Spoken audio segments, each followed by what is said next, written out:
I'm very pleased to welcome you this morning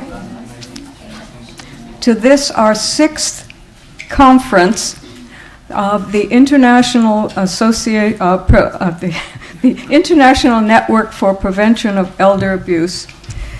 And this is the sixth time that we have had a conference to recognize World Elder Abuse Awareness Day. And it's been a very interesting week for me.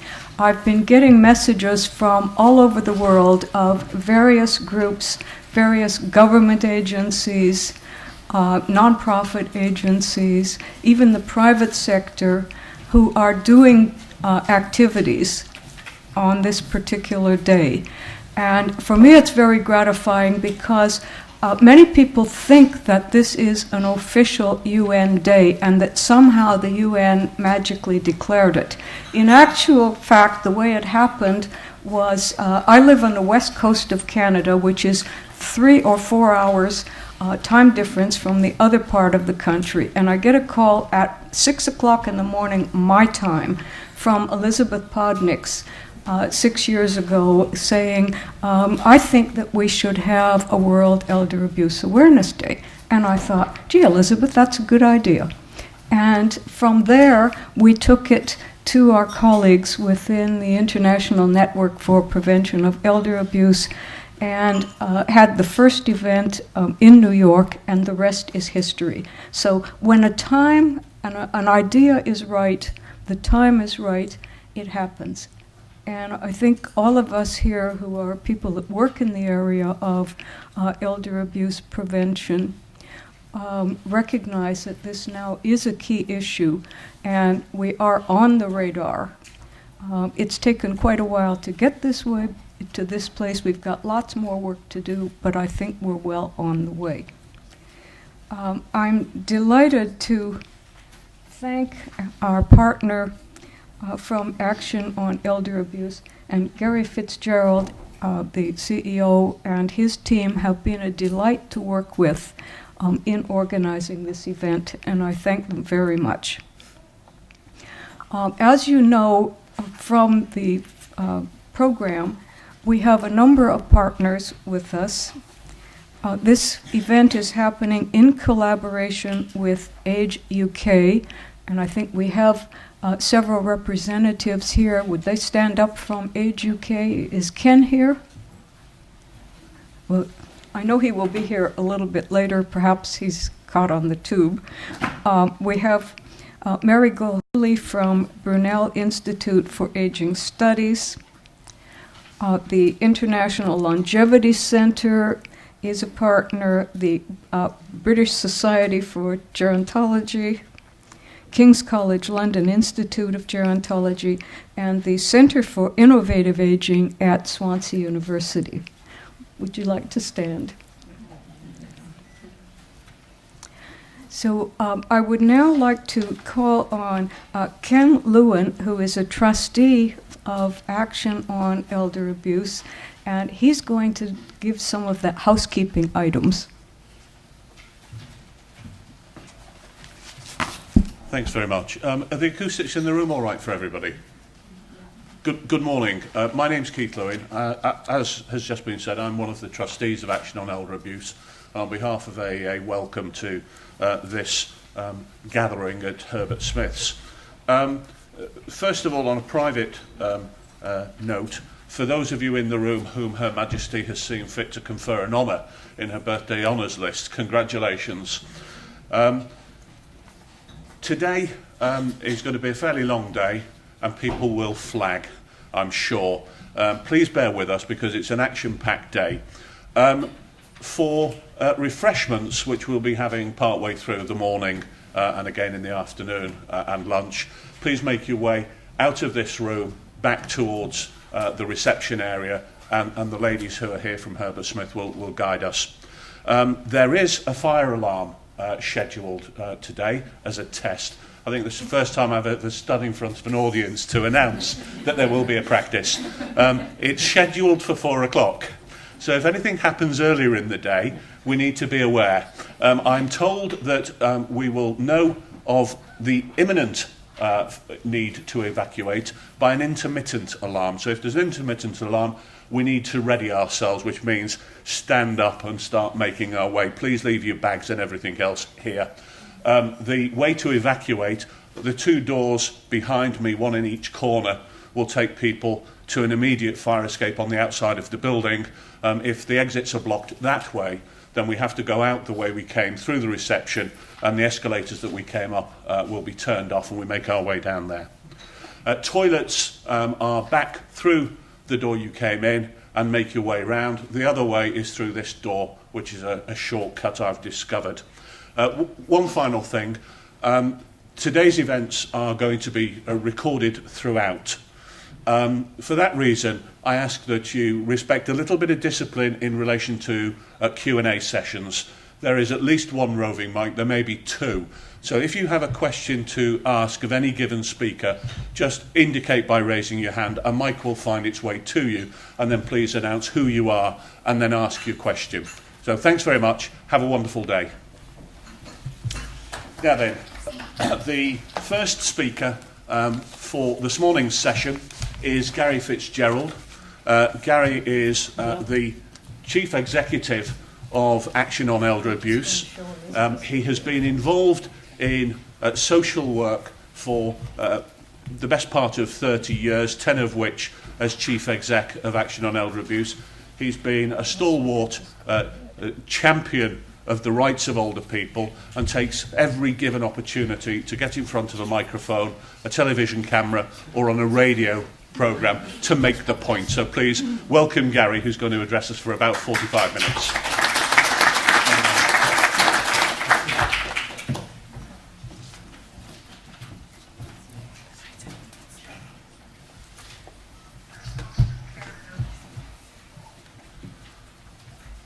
Good morning, everybody. I do want to welcome you all to this. This is a unique opportunity for all of us. It is rare that our colleagues within the international network join us within the UK, and we are certainly delighted that we've got such a mixed and varied agenda for you today. What I want to talk about are some of the experiences that we have had within the UK over the last 10 years or so around the issue of elder abuse, and within the UK around the issue of adult safeguarding, because there are differences in the UK in terms of the direction of travel that the governments have taken. And I want to start basically by just saying to people, our charity is focused exclusively on the issue of elder abuse. That is all that we do. We do not get involved in issues to do with older people that are wider than that specific issue. So things like pensions or other issues of that type are not something we deal with. We focus exclusively on issues of abuse of older people. That has drawn us naturally into understanding the experiences of other groups as well. And we do find ourselves these days not just talking about older people, but for those of you in the UK who will have seen the Panorama programme recently, also talking about the experiences of people with learning disabilities. And there is an issue for us about the nature of people in vulnerable situations. So we do find common ground in terms of what happens to people with mental health difficulties, what happens to people with learning disabilities as well. Now, where we have come from is back in 1993, the establishment of a definition that has stood the test of time for us. It's a definition that was adopted by the World Health Organization, and other countries have adopted it as well. But the important part of this definition that stands the test of time is what I've highlighted in red, the words, the expectation of trust.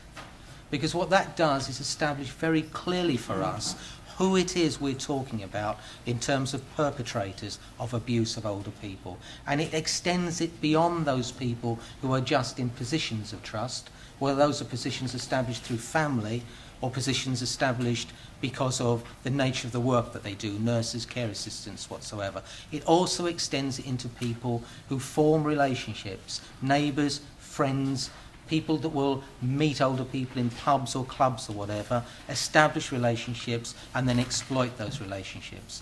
And that's quite important when we try to understand what is happening with older people and trying to understand the nature of elder abuse. And it's also important for us, my main reason for saying this, when we think about how do we explore the nature of elder abuse and what it is, and when we think about undertaking research, looking at the nature of what takes place with people.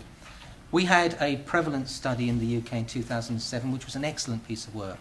It established for the first time ever figures that governments could not disagree with, could not argue against. And that was important because prior to that, we had information from our president, sadly no longer with us, who had come up with a figure of 5% in his research and what he was doing. Governments challenged that because it wasn't robust research, it wasn't robust statistics. So the prevalence study for us, that was funded both by a charitable organisation called Comet Relief in the UK and the Department of Health, established for the first time figures that nobody can disagree with. Now, one of the reasons I say to you about research being important is we have to, from our perspective, understand the purpose of research. And there are a number of levels of research purposes that we need to think about. From my point of view, as a campaigning organisation, I need research that very clearly understands the expectation of trust and recognises the breadth and the extent of people who can interact with and then abuse older people. Now, what our prevalence study came up with was a figure of 4% when we think about expectation of trust. So this was a figure that encompassed everybody under our definition that could be considered to be abusers. But it also came up with another figure of 2.6%. And that 2.6% focused exclusively on people who are in positions of trust.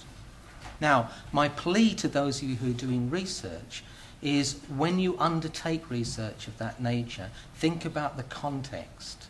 Because I have spent since 2007 explaining to the media and to other organisations the difference between 2.6 and 4%. Because not surprisingly,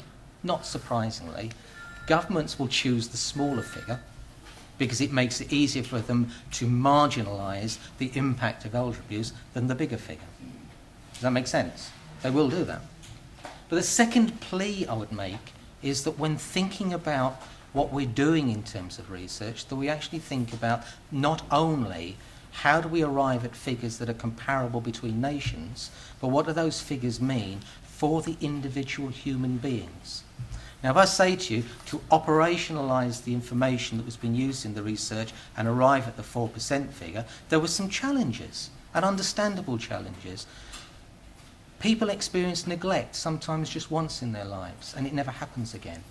People experience neglect on an extensive level. People are psychologically abused perhaps once in their life and never again.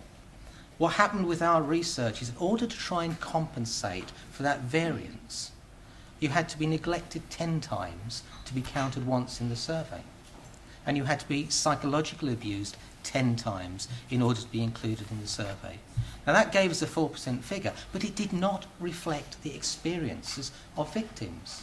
And when we looked at the research and tried to extrapolate that back out, we came much closer to a figure of 8.6%. That's quite a difference.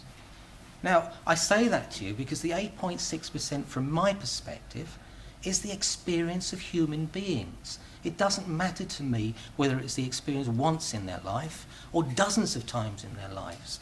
That's what they felt, that's what happened to them. So I say this because I know that we're looking at research in lots of countries at the moment, and I think we need to be clear on our audiences and what we're trying to achieve. The 4% figure is a valid figure from my point of view. It's got huge uses for me. But the 8.6% speaks volumes about the experiences of older people in the UK. Now, just to put those figures in context, they did not include anybody in an institution. And they did not include anybody who was not able to answer questions and respond. So it is a limited figure that we've got here, and yet 8.6%, somewhere between 600 and 700,000 people in the UK, is a sizable figure. But I just want to draw your attention to one other thing that came out of the research that we're still trying to understand and really get to grips with, because it's an important point. The UK is made up of 4 nations. as Scotland, Northern Ireland, Wales and England. Within the data, there was quite considerable variation between the experiences of older people within our 4 nations in the UK. We need clearly more research to understand that. I have heard interesting arguments, and I wouldn't disagree with them, but I don't know if they're true, that Northern Ireland has been such a unique community for so long that it's had an influence then on people's ability to report or indeed what takes place. I don't know if that's true. It's an interesting argument. I have heard arguments from Wales that says the figure's higher because we've done such an amount of work in publicising to people the nature of abuse and the nature of safeguarding. It's a valid argument, but I don't know if it's true. What came out of the research that I found fascinating was if anybody had asked us who were victims of elder abuse, I think I'd be fairly confident in saying to you, very old, very frail, very dependent women. Women live longer than men, women become dependent on services, that gives the opportunity for exploitation. Not in Scotland. In Scotland the figures came out with more older men.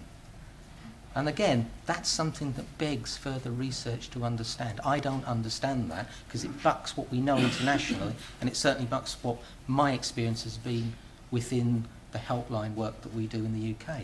So it's an interesting point. I will stop about statistics. It's early in the morning, it's the last thing that you need.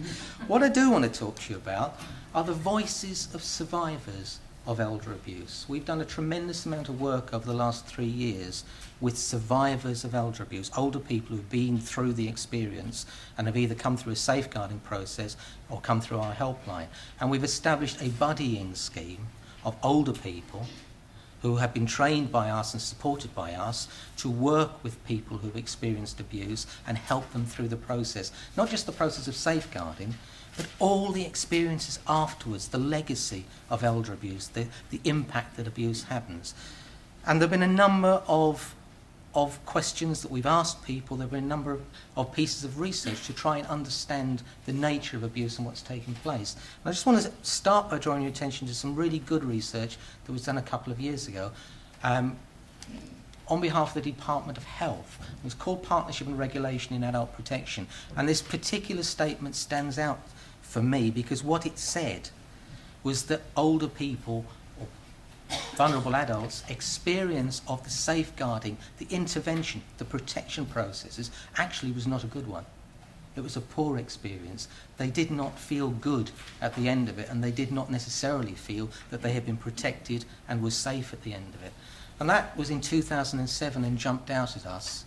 It came around the same time as the prevalence study, and what it was saying to us, from our perspective, was the establishment of systems by themselves were not enough. We had to think about what were those systems doing to the people who had already experienced abuse. Were the systems, in fact, abusing them a second time?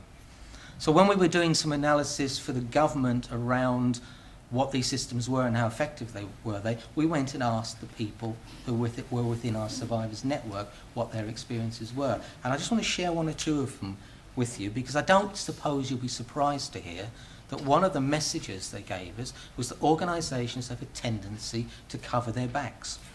They are defensive in their approach. They do not easily want to acknowledge that something has gone wrong, even if what has gone wrong is so blatantly obvious that it's difficult to understand how they can say, I don't know what you're talking about. So the first experience that people were talking about was that there was a lack of a desire to learn from mistakes. And I think one of the painful things for us in the UK are the frequency with which we're seeing scandals reaching our media about what's happening to older people and people with learning disabilities, with the same lessons being learned from those scandals time and time again, about information sharing, about the speed or not with which people intervene. Two main lessons that keep coming out from them. We don't appear to be learning from the painful experiences of others. And if there was any one thing that we need to take away from what we're doing is the need to learn. To listen, to learn, to understand what went wrong and make sure it doesn't happen again. And I think one of the things that we're doing next week is establishing a campaign that says no more excuses. We want action on elder abuse, not words. Because what we've had for too long now are the excuses about why things have gone wrong, and then they go wrong again and again and again. And for older people, as we all know, they don't have the luxury of time on their sides. So organisations being defensive was one key message that came out for us.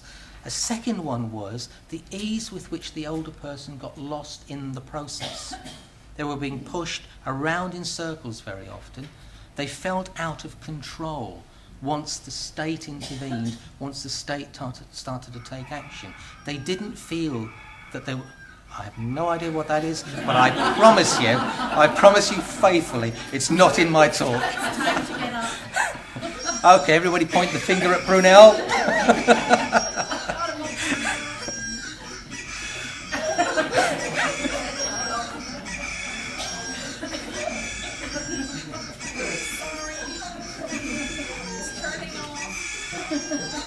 Can I say sincerely, I never thought I'd get a laugh from this speech. I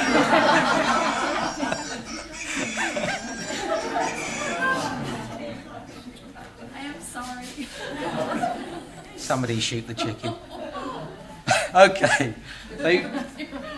They felt they were lost in the process. They were out of control. And this was a message that came from so many different quarters, that people felt out of control the moment they engaged with the very systems that were intended to protect them. And I think a point that I see coming through my helpline so many times, and that is common sense get lost in the face of process. Organisations want the tick box. They want to go from A to B to C to D to be able to demonstrate they did their bit. But the problem with that is very often that's not the answer. It's straightforward, simple common sense that people need. And I will give you an example of what I mean of a case we're dealing with right now. Of a gentleman who made complaints to a care home about the quality of care of his mother, who had a lack of mental capacity, and the quality of care was very, very poor. He made repeated complaints, and the response from the care provider was to ban him from the care home. So he wasn't able to see his mother. He complained to our regulator, and our regulator's response was, we don't look at individual complaints. His mum was admitted to hospital and died before he got to see her. And he never got to see her again as a consequence of that. Now, the regulator was theoretically right, they don't look at individual complaints, but where was the common sense in saying, why bother to tell care providers you must have a complaints procedure if you then allow them to misuse it? So we need common sense in what we're doing. We are dealing with human beings, people with feelings and emotions, and whatever systems we set up, those systems have got to take account of the human beings within them. And that's why when I was thinking about this speech, I wanted to talk about intelligent intervention, not just intervention in elder abuse. Actually thinking about and understanding the victims, their experiences, and what the people actually feel and say. And we are very lucky at the moment that we've got a High Court judge called Lord Justice Munby, who does a tremendous amount of work around the issues of mental capacity. And he really does hold statutory organisations and others up to the light if he feels that they're acting inappropriately. And he makes some wonderful statements, and I want to share one or two of them with you. And a key statement that I've highlighted that he says is, we are so focused on making people safe that we don't actually think about them as human beings. And he says, as a High Court judge, what's the point in making people safe if the end result is you make them miserable? And a classic example for us that we see all the time is the 80-year-old mother who is being abused by her son, whether physically or financially. Yes, we could have him arrested. Yes, we could put him in prison. But that's not what she wants. What she wants is resolution, not prosecution. And we don't often give her the solution that she wants to solve her problem. We look at it in a cold, hard way. And then if she says no, we say we can't do anything for you. We have got to think about the human being at the heart of the abuse. So I like his statement about let's not just make people safe and then make them miserable. Let's do something more than that. Let's make them human beings. He reminds people that everybody has got the right to a private life. And even if you have been abused, that does not mean that you get locked away, shielded, because the solution to abuse is not to shield people from the world. The solution to abuse clearly is to stop the abuse happening and still allow people to have their normal lives, to operate and to interact and form new relationships if they want. It's a delicate balance, but clearly the right to private life must sit at the heart of what we do. And of course, there is a whole issue about dignity. Now, I have to say, I struggle to understand the problems that we've got about dignity. And I really struggle to understand why we need to carry out research to define what we mean by dignity.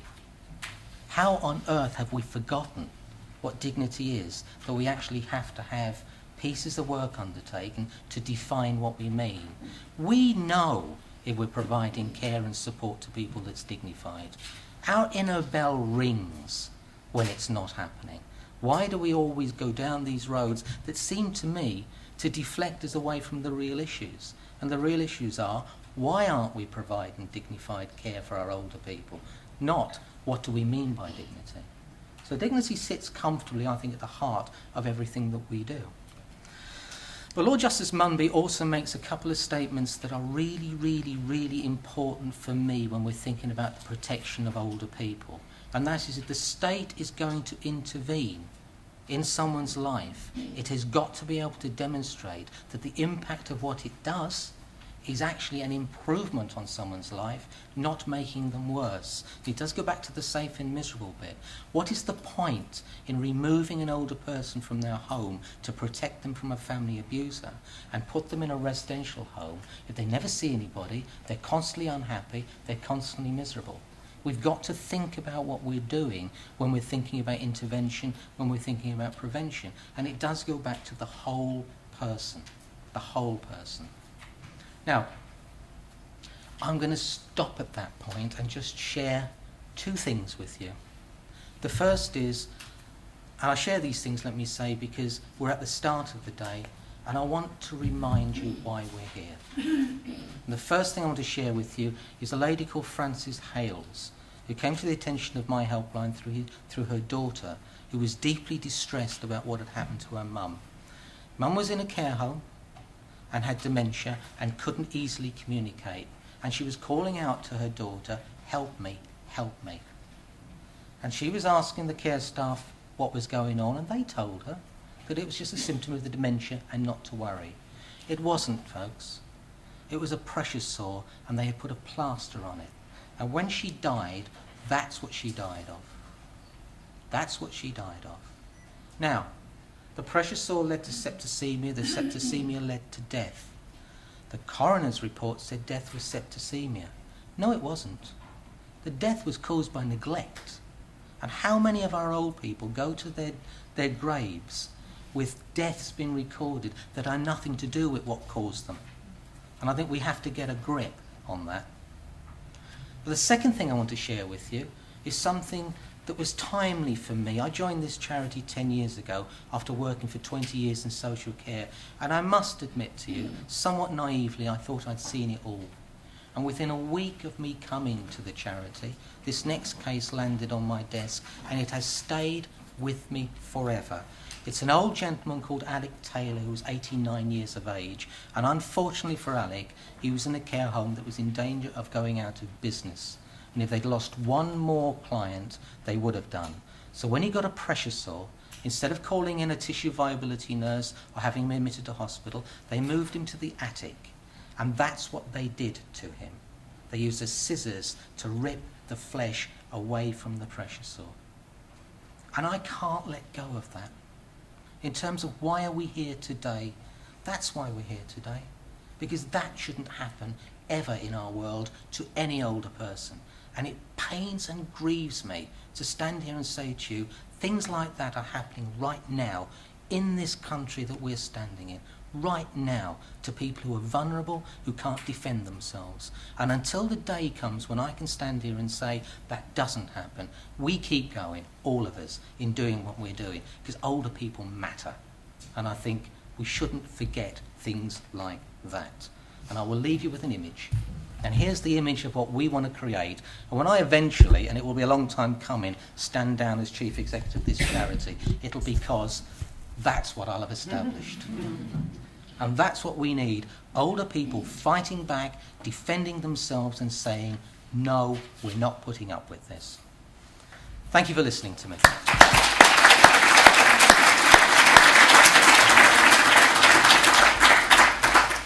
Ladies and gentlemen, we do have a few minutes for questions, so are there any questions of Gary from the floor?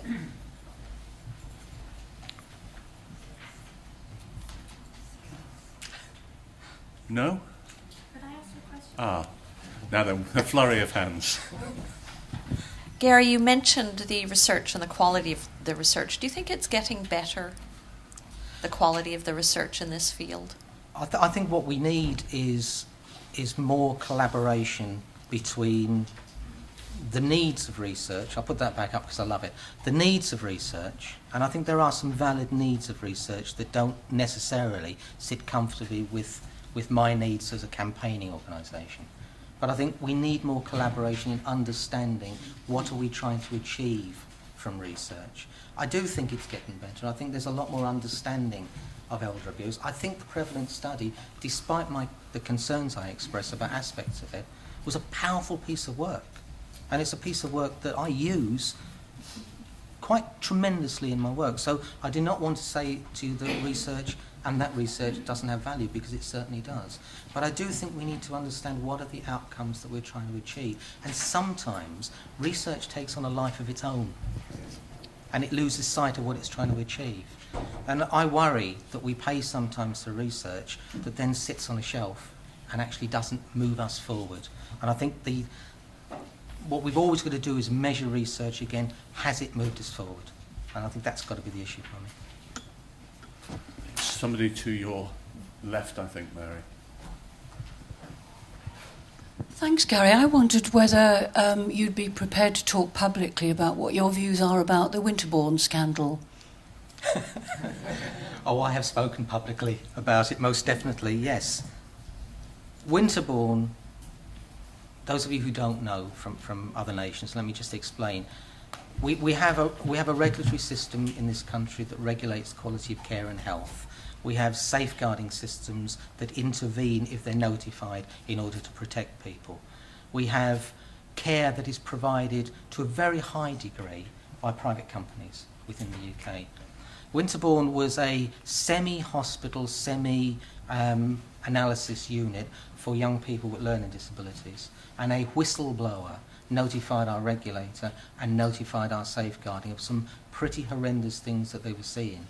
And our regulator and our safeguarding do not appear to have done anything about it.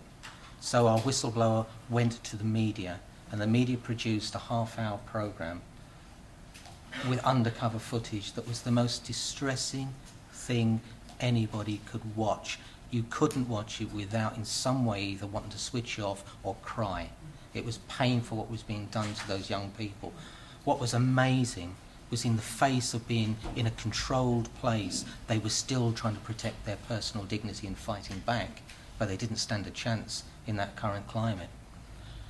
Winterbourne has done two things. One is galvanised the learning disability sector, finally, to really take on the issue of abuse. And I'm not saying that they weren't interested, because they've been working with us, but they have really got the bit between their teeth. And to that extent, I'm pleased for Winterbourne.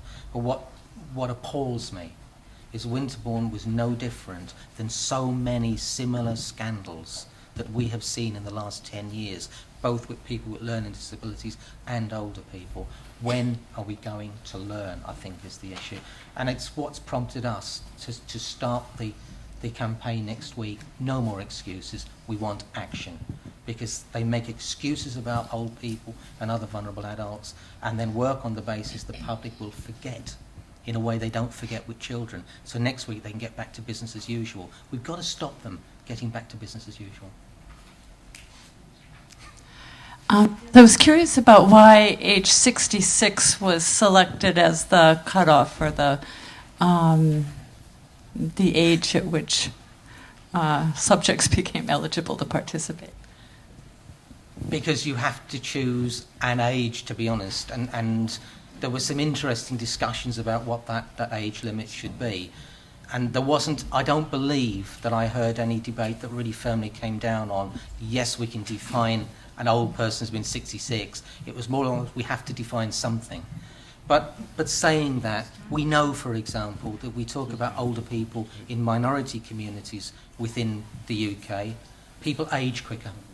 And maybe people in their 50s actually are experiencing an ageing process that people in their 60s or 70s in other communities would be doing so. So it's not perfect, but we had to have something. And that's the only reason I believe that it was 66. With that, I'm afraid I'm going to call questions to an end. Gloria has reminded me we need to keep on track, and how right she is.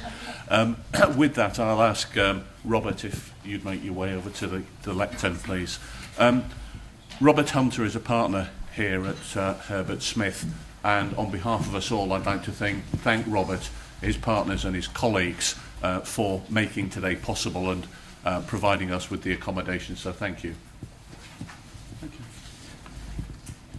I was asked to speak today on the legal context of elder abuse, but that's rather, given the international nature of this conference and the scope of the subject matter, it's rather beyond the time available. Also, by way of personal confession, my experience in elder abuse is limited to cases of financial elder abuse, so I'm not really in a position to comment practically on the cases of physical abuse or other kinds. What I thought I might do for the next 15 minutes is just share my own experience and that of colleagues who I come across practicing in similar areas of financial abuse, talking about what tends to happen and how the law tries to deal with it, where it succeeds and where it fails. I'm going to do that in very general terms. I'm not going to, I hope, lose myself in legal gobbledygook, but I'm going to talk about it from a general sort of policy level. First of all, dealing with how one comes across cases of financial abuse. They tend to have a number of similar characteristics which are familiar to people who practice in this area. Normally, what one will see in a case of financial abuse is a perpetrator who will come from one of two milieux. It will either be a member of the family or it will be a predator. Cases of predation, people who will seek out opportunities to commit financial abuse, are unfortunately much more common than we've come to recognise. The situation will tend to have a number of common elements. First element is ring fencing. There will be ring fencing of the victim from care suppliers. That tends to take place in a number of ways. First of all, the supplier will tend to interview or see the victim only in the presence of the perpetrator. That will be insisted upon. Secondly, when the care supplier becomes assertive in any way about this, the way in which the supply of services is manipulated is by a complaint about the personal conduct of that particular care supplier. It will be personalised. Now, that is, I think, important because one has to understand the context in which care is supplied. It is a cooperative context. People supply care by trying to build up rapport and a working relationship, not just with the victim, but also those who are supposed to be there for the victim. It's collaborative. And it's very difficult for people who have that mindset suddenly to trip the switch and say, we're not in a collaborative situation. This is a hostile, adversarial situation. Someone is out to abuse this person. And it takes a lot of work for people to recognise that they have what is hopefully a very rare and unusual situation, a very rare and, if you like, reverse polarity decision on their hands. What will tend to happen is the particular care supplier will be complained about. The rights and wrongs of the complaint will be lost in a myriad of allegations and counter-allegations. It tends to be in any service which depends upon rapport and collaboration. It tends to be something of an aspersion cast upon you that you are unable to get rapport with the people whom you normally expected to achieve it. So what will happen is that a new supplier will be, a new person will be identified, and the previous one will feel embarrassed by what has happened. And so it goes on. Gradually, if the new one is assertive also, the dispute will be broadened rather to the particular person, to the supplier of services. This particular supplier are only interested in the victim's money, is the usual way it's put. Sometimes there will be threats. I once had a case where I had to cross-examine someone who had threatened to set he had a group of very large attack dogs. I forget what they were, Rottweilers or something. And as visiting psychiatrist, a very small woman, he threatened to set the dogs on her. That sort of thing. It's not uncommon for care suppliers to be threatened. Taking up from the point that Gary made, one of the difficulties that one does have to deal with is that defensiveness, self-protective bureaucracy that one gets in this sort of situation. People have very defined roles. People are very concerned to see that they have functioned appropriately within that role. But outside it, sometimes the mindset isn't quite as proactive as it might be. We don't have slides. We are beginning to lose lights. Otherwise, the facilities provided to you by Herbert Smith, I think the coffee are good. Then one tends to see friction between the care supplier, between the perpetrator and members of the family. That is for a number of reasons. One, of course, is because members of the family might spoil the act a little. But the other is that the perpetrator will want to find some way to justify the fact that he is, in fact, the recipient of the victim's benefits rather than the obvious and natural people to become so. Then there will be the suggestion, coupled with both of those, that victims that visit from care suppliers and or members of family upset the victim. Now, this is very important because it's unfortunately the dark side to Mr. Justice Munby's point about human dignity requiring the right to choose your inner circle. What will be done is, for example, when a care supplier visits, the perpetrator will start to speak with a raised voice in front of the victim, and he will create a loud altercation. Again, who created it is lost in the allegation and counter-allegation, but the one thing that everyone can take away with them is the fact that the visit was distressing for the victim. Then you have what I call quasi-friendship between the perpetrator and the victim. Law is very, very slow to recognise what Freud described as identification. We have a peculiar relationship with those who have power over us. We do not want to distrust or dislike them. There are a number of reasons for that, but that is what we do not want to do. If you watch, for example, as being serialised now, the Colditz story on television, one of the things that one doesn't ordinarily see in that sort of thing with The Great Escape is that a familiar pastime of prison inmates was in fact to make uniforms of the guards for themselves, not to escape, but to identify with them. If you have someone who is being bullied by someone who has complete control over them, it is very common they will seek to imbue that person with favourable characteristics. That is part of human nature. It's very common, even if you read accounts from Auschwitz and places like that. It's a horrible thing to mention, but in fact, the prison inmates will often describe the guards as well-dressed, good-looking. They will imbue them with some attractive characteristic.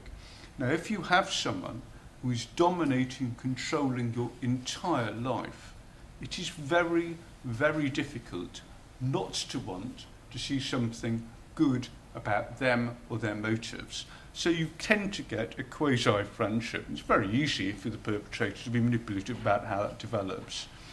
Increased dependence of the victim upon the perpetrator, that's almost by process of elimination because of the ring fencing.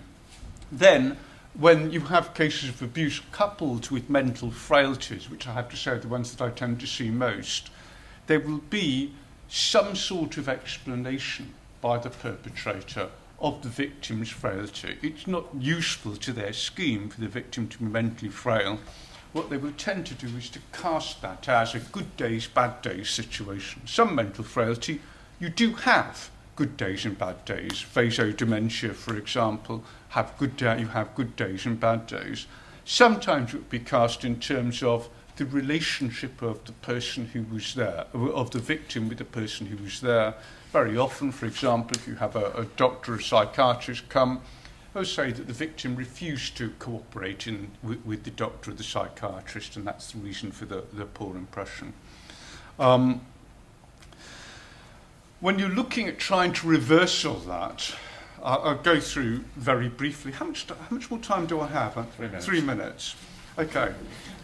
Lucky you didn't show the slides I had then. It's in fact the second of 7.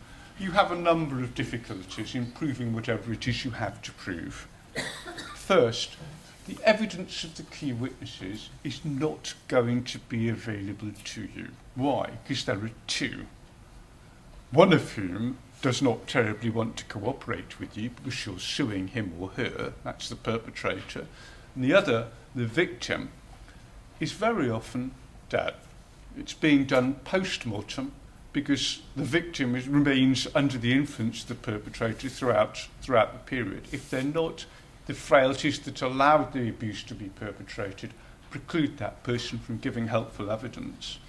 There are very substantial difficulties in finding third-party evidence because of the ring fencing that I've described. The evidence is frequently inconsistent when you do get it. One of the things that lawyers tend to do is to try and make over the world in their own image. They want to imagine that everybody behaves the same way in every situation. They cannot, in this sort of context, grasp the huge variety of impression that one will see, particularly in an abuse situation where someone is being manipulated. Finally, you have retrospective psychiatric evidence or psychological evidence of the victim, very often post-mortem from people reading medical notes and looking at statements. Again, the law is very confused on this issue. Psychiatric evidence very often duplicates the role that the judge plays in deciding whether or not the person had, for example, capacity.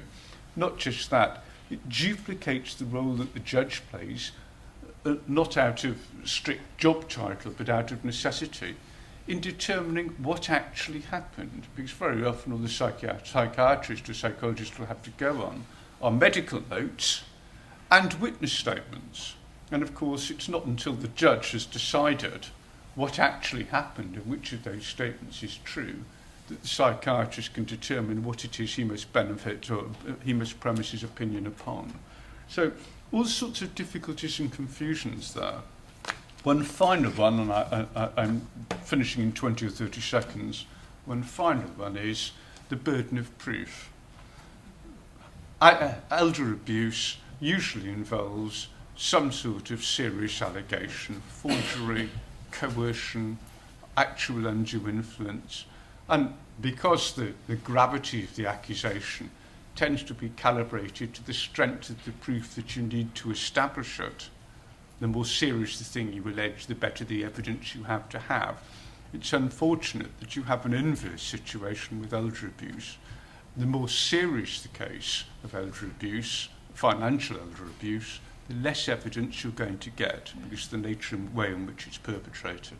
That's all I'll say. I'll stop there. If anyone has any questions, I'll be glad to answer them. The chairman may have to relay them to me. I'm rather hard of hearing.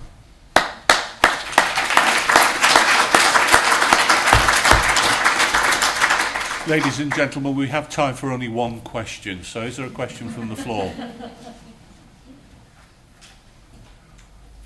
If not, perhaps you can grab Robert during the coffee break. Thank you very much indeed, Robert. Just finish with a plug. We offer a pro bono service here in suitable cases for people who have been the subject of financial elder abuse. We're very happy to take on cases for free if they're appropriate. So if any of you do come across such a case, do tell us. Thank you. Thank you. It's my great pleasure to introduce Professor Mary Gilhooly without the herald of a cock crowing. Mary is the Executive Director of Brunel and the Deputy Head of Research. She's a psychologist by training and has conducted research into a broad range of topics affecting older citizens. Currently, she has grants in the new dynamics of ageing, and it's in that connection that Mary is going to present some of the findings from that project to us this morning. Thank you, and my sincere apologies, Gary. You'll never forgive me for that, and now I'll have to speak at every conference he ever organizes for the next 80 years of my life. I'm going to discuss very briefly just some of the findings of our new Dynamics of Aging program on detecting and preventing financial abuse. This is a study of decision making. Now, I have rather too many slides, so you need to keep your eye on the screen up here because I'm going to go through them very quickly. Acknowledgements of my co-grant holders, our project partners, nice picture of Gary here, so at least I'll have some points. The people who actually do the work are Debbie Cairns, our research fellow, and Miranda Davies does, oh, I see the slides have moved around a bit. Miranda does the statistical work for us, so I put a big X over my face because I do the least amount of work, even though I'm the principal investigator. Well, we're having a good day. Okay, the aim of the study was to investigate how different professional groups make decisions when they suspect financial elder abuse. So I think you all know why we're interested in financial elder abuse, but why study decision making? Well, the reason I was interested in using decision making as a key component of the project is that the methods of decision science would bring methodological rigor to an area of research which really until fairly recently has been characterized by some pretty poor methodology. And I think one of the reasons it hasn't made the progress that it could have is because of the lack of theoretical underpinning. Decision making, I think, also offers considerable potential for training. We hear a lot about the need for training, but nobody really knows what this might actually consist of. And finally, the study itself comes from my interest, my long-standing interest in a particular area of research, and that's called bystander intervention. And it's this which provides the theoretical underpinning for the study. The research on bystander intervention began many years ago with this woman, Catherine Genovese. She was murdered in 1964, and 38 people actually saw this happen, and no one reported the murder. Nobody intervened, and nobody actually even called the police. Now, there was a good 20 years of some absolutely wonderful research on this, and as part of this, the 5-stage model was developed. And of course, in order to intervene in an emergency, of course, you first have to notice the event. You then have to interpret this as an emergency. You have to assume personal responsibility. You have to feel competent or able to help. And then, of course, you actually have to know what to do. You actually have to give help. And the research showed that a break at any stage in this decision-making process would lead to a failure to intervene. And, of course, what the bystander intervention research showed us was that the more people that were involved, the less likely it was that anybody would assume responsibility. Now, I think this is quite important because it's often at strategy meetings, at team meetings, where decisions are taken about whether or not to intervene. We also know that some of the research shows that when groups make decisions, they make riskier decisions than individuals might do. So I think you can see why this area of research, which goes back a long way, is important as an underpinning for our study. Now, of course, the Kitty Genovese case was an emergency, but I was interested in what would happen in cases such as financial elder abuse, where it might be very much less clear that something suspicious was actually happening.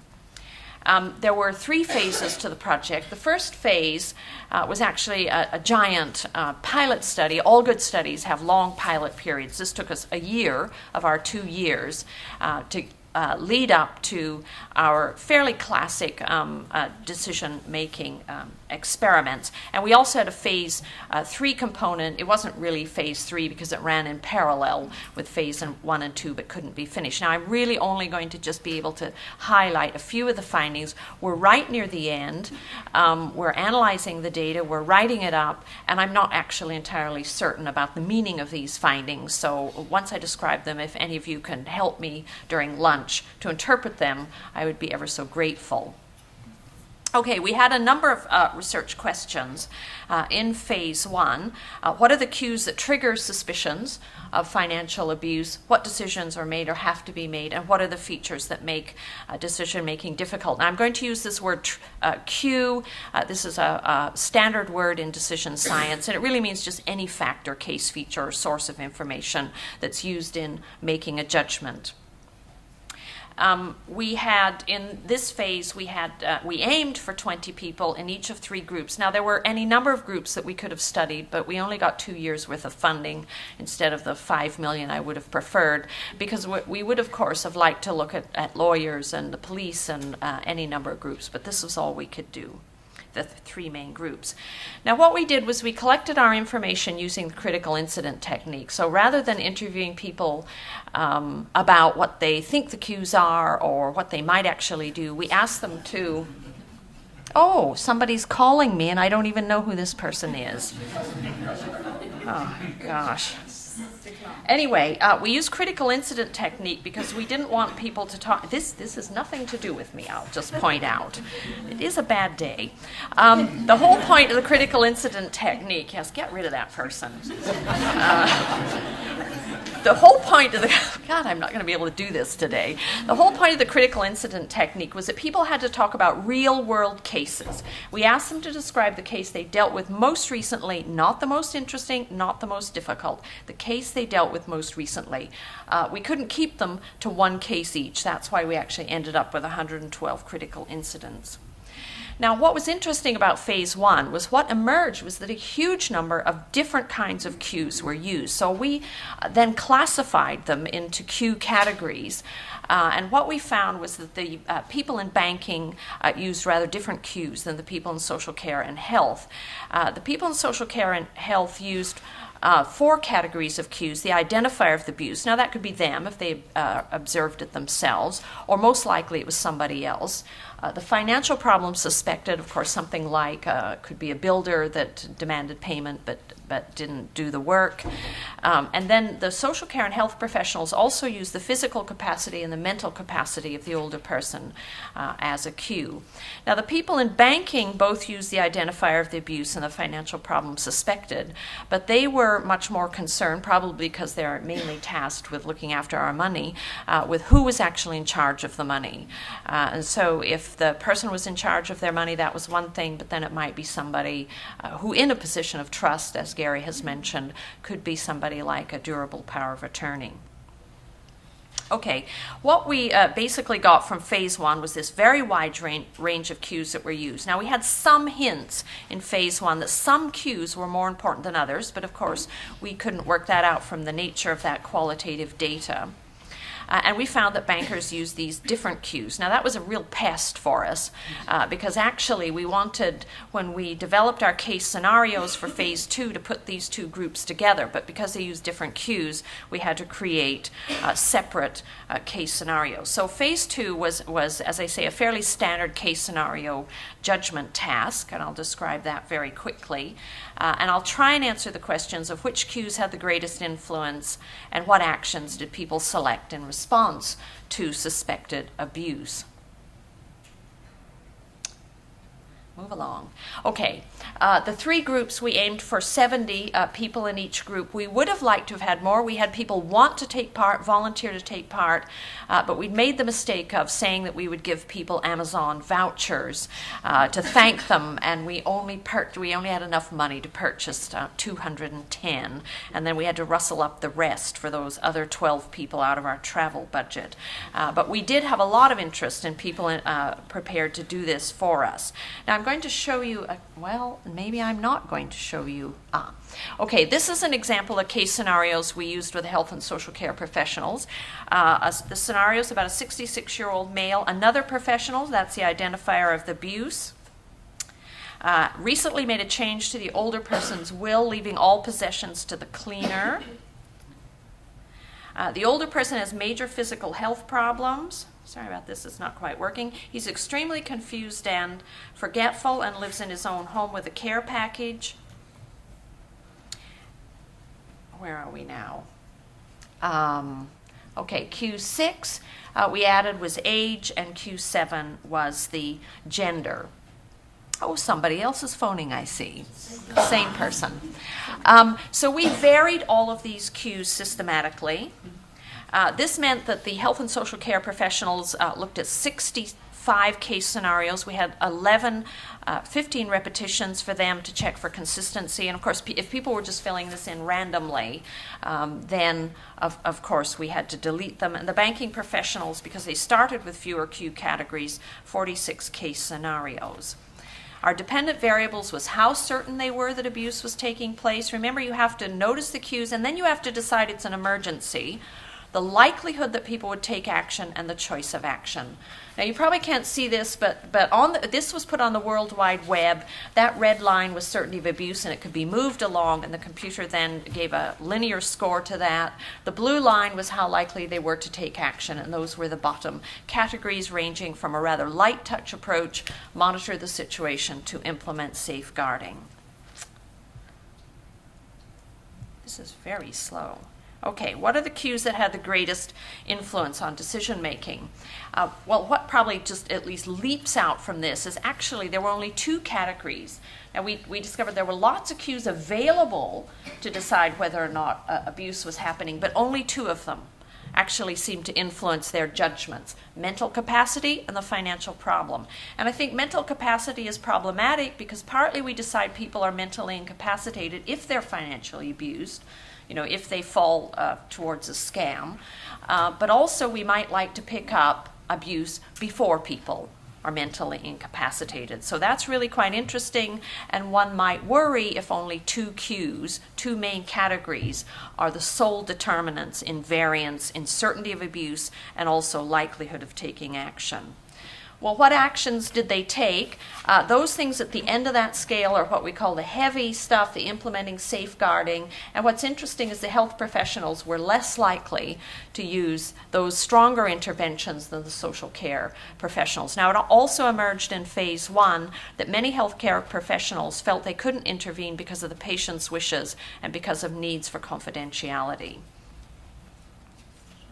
Okay, as far as the bankers went, the financial problem accounted itself was the main determinant of their judgments of certainty and whether they would intervene.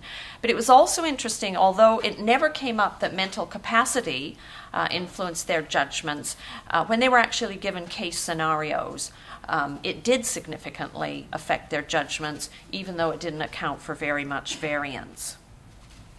Okay, what did the banking professionals do by way of intervention? Well, their main concern, of course, is protecting the individual's finances. Now, I don't mean that to be a criticism. We all put our money in banks, and we expect them to look after our finances, and we're pretty annoyed when they don't do so. But their most likely response was to gather information. Now, I've run out of time, haven't I? How many minutes do I have? 1.5. Okay, I have more slides, but I'll just skip over them and just briefly say that I think some of our findings are quite difficult to interpret. I'm not quite sure what to think about the fact that so few cues out of the many that are available are actually being used. Very few cues determine whether or not people are certain of abuse. Now, this is either a bad thing, they should be using more cues, or it may be that these people have more expertise than we actually expected, because experts use what's called a fast and frugal method and rely on just a few cues. But I think that does raise some very interesting issues about how this can be brought into public view so that some action can be taken. I've already mentioned that I think it is really quite problematic that mental capacity is one of the key cues. And I just want to very briefly return to the fact that people have to assume responsibility. That step 3 in the bystander intervention model is really very important. And if you remember, one of the findings of, well, maybe I didn't even mention it, one of the findings of the studies was that it was actually relatively rare for these professionals to observe the abuse themselves. They relied very much on other people, family members, other professionals reporting it to them. Now, what if these people don't assume responsibility? And then what if, even if they assume responsibility and report it to the various people that might be involved, those people don't then assume responsibility and don't intervene? And as I say, I'm also a little bit worried about the fact that often decision-making about whether or not to intervene takes place in a group decision-making situation where we do know from previous research decisions are often riskier than we might want them to be. And I was wondering if we might need, as in the United States, mandatory reporting, so that when people suspect financial abuse, they're required to report it, and that includes banks. Banks are very reluctant to do this because they're very worried about breaches of confidentiality. And just the last point that I want to make is that the study revealed, as many studies in this field do, that decision-making is really extremely complex. We hope our findings will move us forward so that we can have more intelligent intervention like Gary would hope for. But unfortunately, as a researcher, I'm always forced to conclude that mostly the findings just raise more questions than answers. Thank you.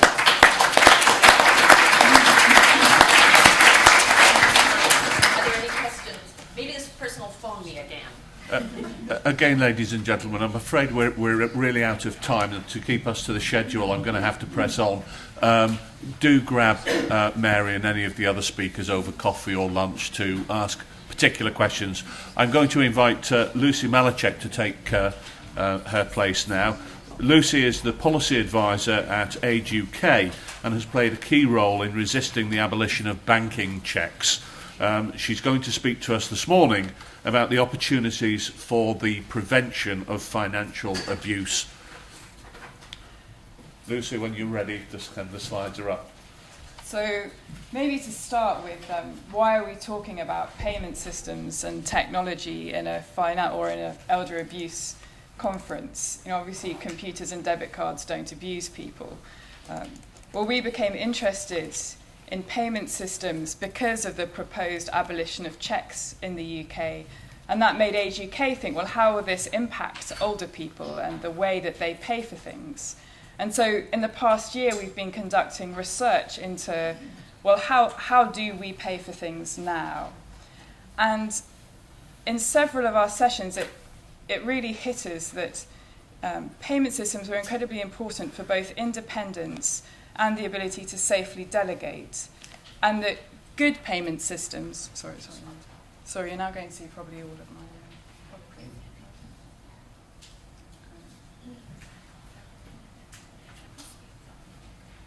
trying to avoid showing more pictures to you.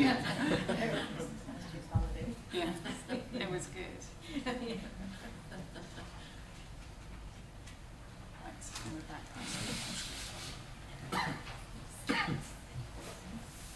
So a lack of a secure payment system is going to drive problems underground. It's going to force older people to use risky coping strategies like handing out their PIN with their debit card to someone. It's going to mean that to pay for your insurance, you put your debit card in the post and write your PIN on a Post-it note, which we hear from insurers actually happens. It increases the risk of financial abuse in a number of ways. It will also mean that you have to give up independence before you need to. So if you can't use the payment system yourself, you might decide to take out a power of attorney so that someone else can do it for you, even though you have full mental capacity to make decisions and really want to stay in control yourself. Of course, the opposite is also true. If we can make payment systems which work well for older people, we can enhance their dignity and independence. And so do older people have a safe way to pay now? Well, we think the situation is not all that great. 43% of people of all ages told us in the recent research we did that they've written down their PIN or told it to someone else. And this is clearly not how we're supposed to use the current payment system. And 18% of people over 65, which we may think really isn't that old in the UK now, told us that they usually use somebody else to withdraw cash on their account. So that means that for day-to-day spending, 18% of people over 65 aren't controlling how that money comes out of their account themselves. That's not a very encouraging finding. And we also hear from carers and service providers who are trying to help people access money that it's very hard for them to do that in a way which respects the older person and which also protects the carer and service provider. They often have to open themselves up to the potential of accusations in order to be able to help older people. But there's loads of change at the moment in terms of payment services, and there's lots of new technology, and so are we moving in a good direction or not such a good direction? In the UK, we have a target date of 2018 for the withdrawal of cheques. We don't have many alternatives at the moment. So at Age UK, we're not happy about that. We want to see alternatives in place before that decision is taken. We see shrinking branch networks. So it's much harder for somebody to get into a branch and withdraw money over the counter. We're seeing that being discouraged both through pricing of counter withdrawals and also the fact your branch just isn't there anymore. We're seeing people being increasingly pushed into online and direct debit payments. We hear from older people who say they feel bullied by their bank to adopt these new methods. Of course, the bank doesn't intend to bully them, but this is the future. And we see mobile payments, so using your mobile phone as your wallet, as a way things are going. So is this, you may have opinions already, is this a good thing for older people at the moment? Now, of course, older people are not a homogenous group. There are many people we speak to who embrace the new technologies, but are they really being designed with our ageing population in mind? We obviously think they should be. People over 65 account for £1 billion of spending in the UK each year. So you would think that incentivised banks and retailers to find ways to accept their money. However, in terms of thinking about what solutions might cost, we also need to remember that older people have a median income of £237 a week. So the iPad might not currently be the way forward for everyone. And we know that difficulties with activities of daily living do increase with age, although many people are living longer and healthier lives. So sight impairments, hearing impairments, even difficulty walking down the road, these things can get more difficult with age. Looking at household internet take-up, the national average is 74%, older people are at 34%. So I don't think online banking is going to solve the problem immediately. Similarly with mobile payments, only 56% of people aged over 75 use a mobile phone personally. So using a mobile phone to bank, I think, might be a little way off. So is change always bad? Because so far I've sounded quite negative. I don't think it is. I think a lot of the technologies we've talked about have the capacity to enhance independence because a lot of them allow payments remotely. So if you do find it harder to get out, you can make payments from wherever you are. But what we need to do is to make sure that those systems are designed taking into account the reality of the lives of the people we're working with. And we describe this as inclusive design, so that new systems are designed so that they can be used by the broadest possible range of people. Now, you won't ever get one system that works for everyone, so we're not saying no change until the last person can use it, but let's take into account the needs of the whole of the population. And this means both the systems, so in that sense I'm thinking perhaps about security. We know people struggle with PIN numbers. We know that even people who use PIN numbers can find them incredibly stressful to operate. So let's think about those systems. Let's think about what the current account looks like Can we have a second card on our normal current accounts, like in the UK we do with a post office card account? A second card that you can give to your carer that has a separate PIN, a separate withdrawal limit. And so if someone does your shopping for you, you can give them this card. You don't have to give them access to your entire account. Can we make the services better? Can we make telephone banking actually work for older people? We know that we can. I mean, some banks do provide services which people can operate and like. And so there is best practice there that we can develop to enhance people's lives. And then there are the devices themselves, a mobile phone that perhaps you can see the screen of or use the keys, and ATMs that are in places that people feel safe and confident in, and buttons that you can actually press. And there is work, I'm pleased to say, that is being done on this already.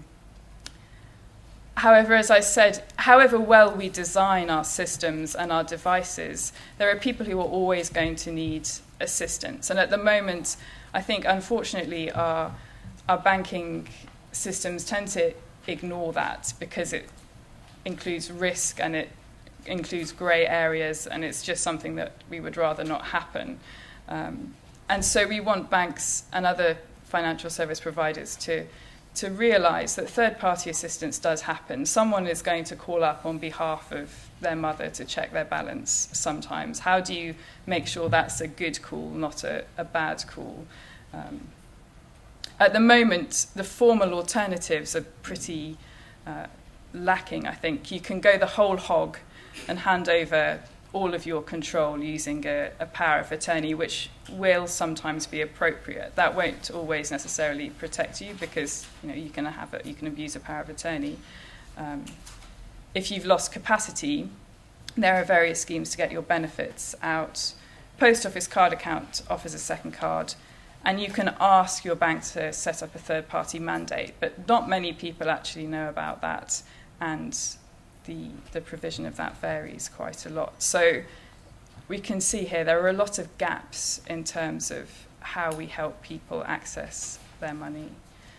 So in conclusion, I think I might be almost on time. We think that payment services are essential services. They're basically just like a utility. We know water's a utility, we know gas is a utility.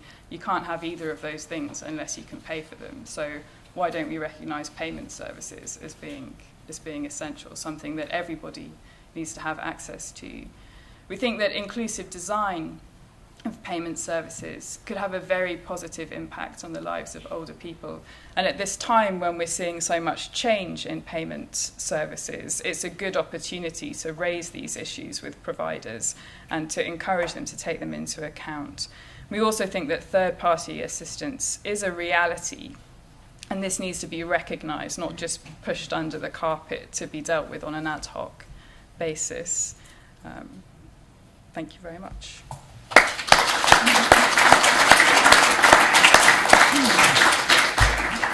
We have time for just one question. There's a lady here in a black shirt. Angie. Thanks, Lucy. My name's Donna. I work for Forster Agency, and we've worked with Age UK in the past and with the Payments Council, so just to declare an interest there. I really welcome what you're saying about the ways in which the new payment methods can be developed that take into account all of the issues you've talked about, and I know you're working with the Payments Council on that. I just thought it was fair to point out that part of the plans to move towards phasing out cheques, there is a very sort of strict timeline in place. And the first one, 2014, looks at introducing payment methods that are acceptable to everybody and used by everybody. And if that's not in place, then cheques aren't going to go. But I'm very happy if anyone's got any comments or questions about cheques and those plans to talk to you or to anyone else in the interval. Thank you.